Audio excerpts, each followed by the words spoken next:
երբ որ ձեզ կհալածեն, Когда вас будут гнать, ուրախացեք, радуйтесь.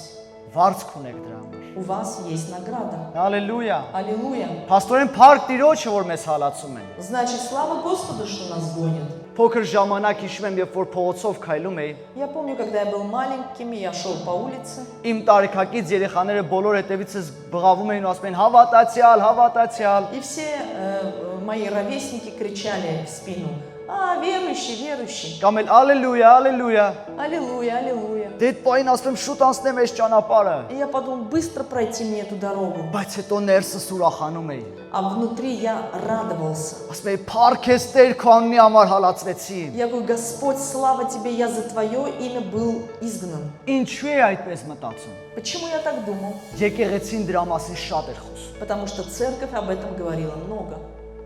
Այսօր շատ խոսում է բարգավաճման մասին, Сегодня многие говорят о процветании, ձեռքբերումների մասին, о приобретении. բայց ես մի բան եմ հասկացել։ Но я понял одно. Քրիստոսին հետևելը ոչ միայն ձեռքբերում է, Следовать за Христом – это не просто приобретение, դա նաև կորցնելս է։ это также и потеря. Պատրաստ ենք դնելու մեր կյանք այնպես, ինչպես Քրիստոս դրեց մեզ համար։ Мы готовы положить свою жизнь так же, как это сделал Христос.